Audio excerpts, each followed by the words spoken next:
welcome to the worldbi podcast. I'm Amraj Dhillon, your host for today's episode. Today's special guest is Niyati Prasad, who will be discussing medical advancements in clinical trials.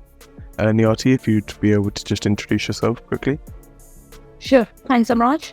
Thanks for inviting me to the podcast. I'm Niyati Prasad. I'm a physician by training, and I have spent the last 26 years working in the clinics and then the industry.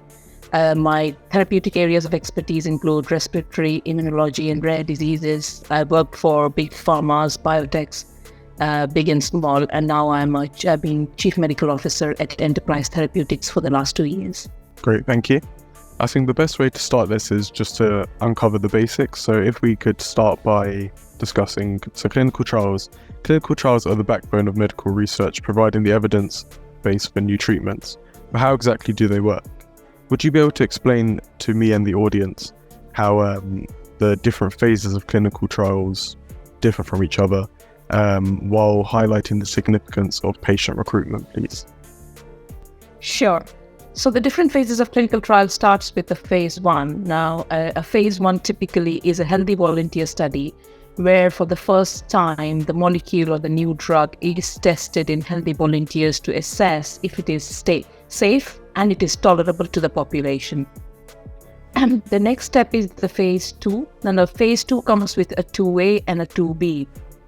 The 2A is usually a proof of concept study where for the first time the drug is tested in the patient population. So it's a transition from the healthy volunteers in phase 1 going on to the patient population in 2A. And it's called proof of concept because it's sort of a hypothesis testing of whether the drug works in this smaller population. It's typically a smaller size study. Now, moving from there, you move to the 2B, which is a dose range finding study. Now, a dose range finding study is where you test several doses of the molecule in the patient population to identify the optimal dose to carry forward in the development program. Typically, it depends on the rarity of the nature of the disease or the prevalent nature of the disease, but it could range anywhere from 50 to 100 patients per arm, and it's typically three doses tested compared to placebo in the 2B studies. And then comes the phase 3, which is a much larger population.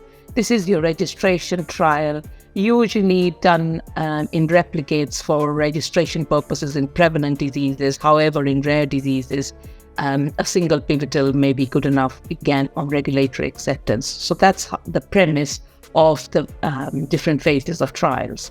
Great, thank you. And would you be able to speak about patient recruitment and some of the challenges that are associated with that? Sure. So once we start our proof of concept study, which is phase 2, now the patient recruitment challenges, there are several and many and varied. Now it ranges from the geographical presence of cohort of patients, the nature of the disease, with rare diseases having, obviously, because of the rare nature, and smaller proportion of patients available. Even with prevalent diseases with other numerous therapies available, the differential that your drug establishes and therefore the patients available to recruit. And then again, clinical trials comes with numerous visits. It's demanding on time and therefore getting patients to participate in the trial. Now, in addition to geographical location, availability of patients, it's the whole sort of the timelines of getting a trial done, and etc. So there are sort of various challenges, and over time, there have been several attempts to sort of address these challenges in terms of regulatory guidances, working with patient advocacy groups, and assessing your clinical trial protocols with patient advocacy groups to make it feasible for the patients. Because simple examples like you cannot expect patients to enroll in studies where they are expected to be at the clinical trial site for 12 to 14 hours in a day. So making it feasible for the study while trying to answer the questions based on the study design. So, there's several and many, and it's sort of trying to come to that balance where you get a recruitment easier and feasible, and also trying and addressing your study designs in a way that it answers the questions which you have set out to. Great. The next challenge I wanted to speak about is the data challenge in clinical trials. This is where business intelligence plays a pivotal role. In the era of data-driven decisions, how is the vast amount of data generated in clinical trials managed? So before business intelligence as well, this was being done. And of course, it's a much more manual, laborious and labor-intensive process. Now, with business intelligence, yes, there is vast amounts of data generated. And as you move from the different phases, whilst the healthy volunteer would be a smaller proportion of patients, and you move from the proof of concept going on to phase 3, which can include even thousands of patients, it is a very labor-intensive process. And with the uses of software tools, business intelligence, what has happened is that you have better software and tools to visualize the data, look at the trends in the data, and graphical representations of decline in aspects of the data. And when I say decline, it's basically trying and understanding the population. What is the natural history of the disease? How does it compare when a new drug is administered to the patient? Where is the treatment effect? And how do you see that benefit in patients? So literally visualizing this with different software tools. And just on the topic of data, would you be able to just explain to the audience the sheer volume of data generated in a single trial? So basically it starts with, and so when we are doing a clinical trial, typically the sort of questions we try to understand is, what is the target population? Who are we targeting? What are their demographics? What's the age range? What's the sort of the sex distribution, male to female? And what are the baseline demographics? Are they smokers, non-smokers? Do they have other characteristics? What is the baseline features like lung function? If you're doing trials on sort of liver abnormalities, then what's the baseline liver function? So basically trying and understanding the baseline disease characteristics, their medical history, what medications they have been on, and how have they been faring thus far. And from then on, you also then start looking at, okay, you have this population who has this basic baseline demographics. Now, with the introduction of your drug over, 4 weeks, 6 weeks, 8 weeks, 12 weeks, 24, 48 weeks, over this range of time, depending on the duration of your time of the trial, what effect is your drug having on those baseline demographics, and how do you see that change?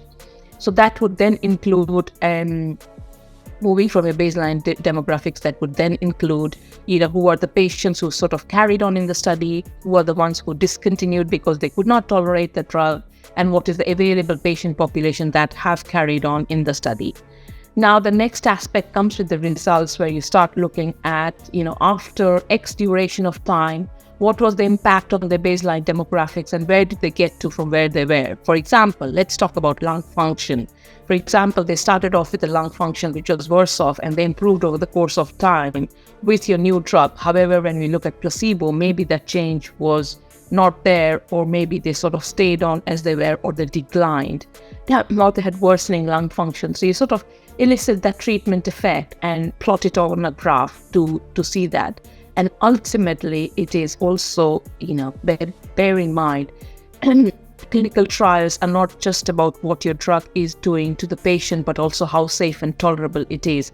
And then looking at how safe the drug is, what is the proportion of adverse events you've had. So basically the proportion of safety events you've had. Have there been any deaths in the study? Have there been any life-threatening injuries in the study? Have there been any other sort of risks in the study? And summarizing that. So that sort of gives the volumes. Now this is typically what one single trial would be. Now, if you think about a 30-patient trial versus a 3,000 patient trial, you'd be pretty much capturing the same sort of trend in the data, which means you can imagine the magnitude of data you are collecting over a period of time.